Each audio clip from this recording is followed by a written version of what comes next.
Hey guys, tonight we drift back to a time when the word medicine feels more like a threat than a promise. You find yourself standing on a narrow medieval street, the stones still damp from yesterday's rain, the air thick with smoke, sweat, and something vaguely metallic. Somewhere nearby, a bell rings slow, deliberate, announcing not comfort, but caution.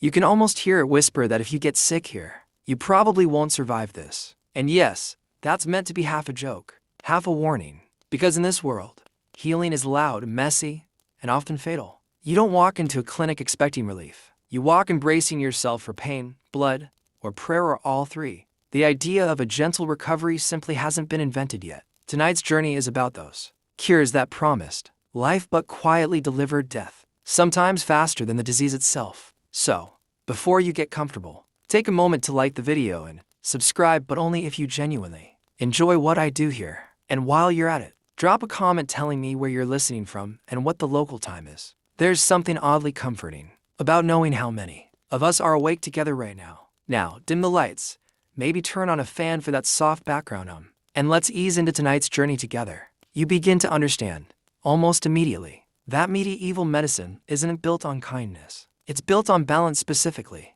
the balance of invisible fluids inside your body called humors. Blood, phlegm, black bile, and yellow bile quietly rule your fate. If you're sick, the logic is simple. Something inside you is out of balance, and something must come out. This idea comes straight from ancient Greek physicians like Hippocrates and Galen, whose writings dominate European medical thinking for over 1,000 years. That's the mainstream historical fact anchoring everything you're about to experience. Medieval doctors genuinely believed disease is caused by internal imbalance, not external germs. So, when you complain of a fever, the doctor doesn't ask about bacteria because the concept doesn't exist yet. Instead, he studies your urine in a glass flask, holds it up to the light, and nods gravely, as if the liquid itself has whispered secrets to him. Urine charts hang on the wall like sacred maps. Color, cloudiness, even smell, everything is interpreted. The odd detail? Some physicians taste it. Just a quick touch to the tongue. Sweetness might suggest something is wrong. You swallow hard, hoping your doctor doesn't look that dedicated. The room you're standing in smells of herbs, iron, and old wood. There's no such thing as sterilization here. Knives are wiped on aprons, not cleaned. Hands move from patient to patient without washing. Yet everyone involved believes they're doing the right thing. That's what makes this so unsettling. Nobody here thinks they're cruel.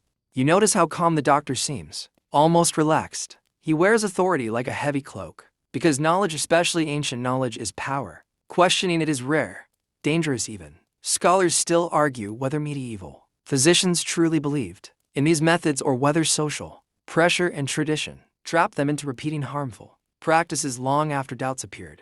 Either way, the patient you doesn't get a vote. Outside, the church bells echo again, reminding you that God is always nearby in this world. Illness isn't just physical, it's spiritual. Sin, divine punishment, or cosmic misalignment are all reasonable explanations. Treatment often begins with prayer, confession, or relics pressed against the skin. Medicine and religion don't just coexist, they intertwine. If a cure fails, it's not because the method is wrong. It's because faith wasn't strong enough, or fate had already spoken. You slowly realize that survival here depends less on science and more on luck. Rich patients might receive slightly better care, cleaner linens, more attention, but the methods remain the same.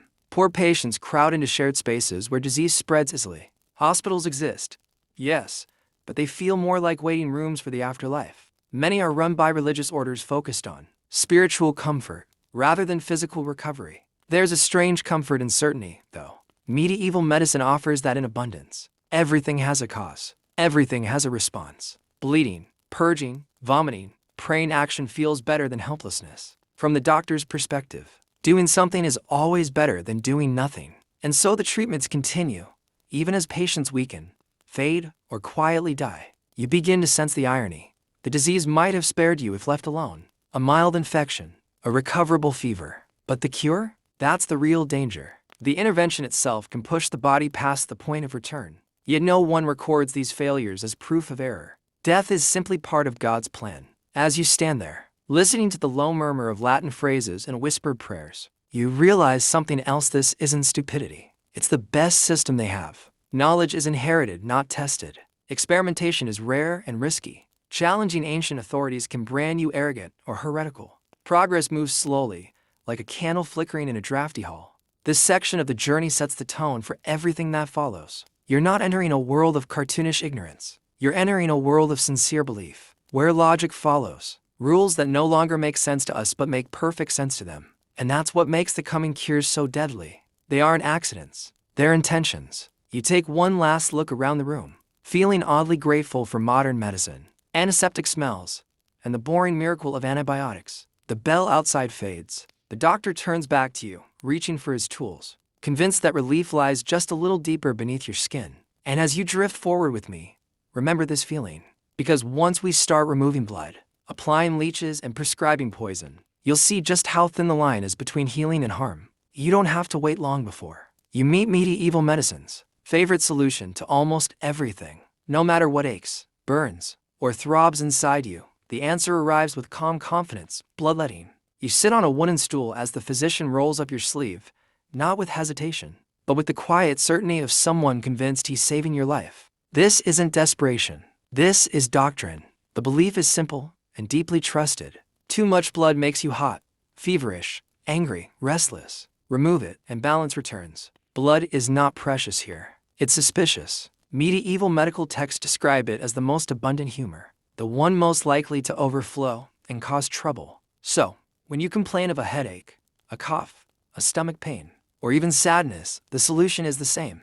Something must come out. The lancet glints softly in the candlelight. It's small, sharp, and terrifyingly ordinary. There's no rush, no urgency. The doctor selects a vein based on ancient diagrams, sometimes even astrology. If Mars is dominant, one vein. If the moon is waning, another. Scholars still argue whether these astrological rules were symbolic traditions or genuinely believed to affect the body's fluids. Either way, your arm is the one being tied off with a strip of cloth. As the blade opens your skin, the blood flows freely into a shallow bowl. You're told to stay calm. Dizziness is expected. Weakness is normal. If you faint, that's considered proof the treatment is working. From a modern perspective, this is horrifying. But here, it's reassurance. The more dramatic your reaction, the more successful the cure appears. Bloodletting isn't rare. It's routine. Kings undergo it. Monks schedule it. Some people are bled several times a year as prevention, not treatment. Spring and autumn are popular seasons for it, believed to be moments when the body naturally needs rebalancing. That's the mainstream historical fact grounding the scene. Bloodletting was one of the most common medical practices in medieval Europe and continued well into the early modern period. The odd detail, though, is how casual it all feels. You might be bled in a barber's shop. Barbers double as surgeons. The red and white poles quietly advertising blood and bandages. Haircuts and minor surgery happen in the same chair. You could walk in for a trim and leave lighter by a cup of blood. No one seems alarmed. As the bowl fills, your vision softens at the edges. The room feels warmer, then suddenly very far away. The doctor watches closely, not with concern, but with calculation. When he finally nods and ties off the wound, it's not because you're safe. It's because the prescribed amount has been taken. Precision matters more than comfort. You're given instructions afterward. Rest, avoid. Excitement, pray. Weakness, over the next few days is expected. If your symptoms worsen, it doesn't mean the treatment failed. It means more blood is required.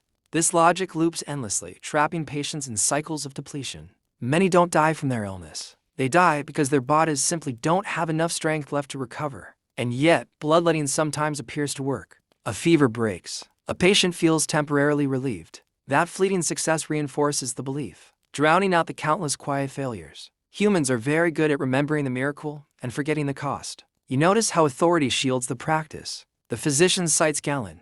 He cites tradition. He cites centuries of use. Questioning bloodletting isn't just questioning a method, it's questioning the entire medical worldview. And for the patient, already weak and afraid, compliance feels safer than resistance. Religion wraps itself around the act as well. Blood has symbolism here.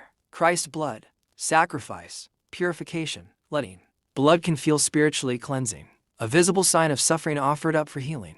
Medicine borrows meaning from faith, and faith reinforces medicine in return. As you stand to leave, legs unsteady, you see others waiting. A child with a cough, an old man with joint pain, a woman pale from childbirth complications. All of them will likely receive the same treatment, adjusted only by age, status, or the position of the stars. You step back into the street, sunlight to bright, sounds to loud. The bell rings again in the distance, steady and indifferent. You feel lighter, literally and figuratively, but not better. And that's the danger. Bloodletting creates the illusion of action, of progress, while quietly draining the very thing keeping you alive. Centuries later, historians will look back in disbelief. How could one practice be used so widely for so long? But standing here, feeling the cloth tied around your arm and the fatigue sinking into your bones, you understand. When knowledge is inherited instead of tested, tradition becomes truth. And truth, once accepted, is very hard to bleed out. You move forward, carrying this weakness with you, because this is only the beginning. The medieval cure has tasted blood now, and it's far from satisfied.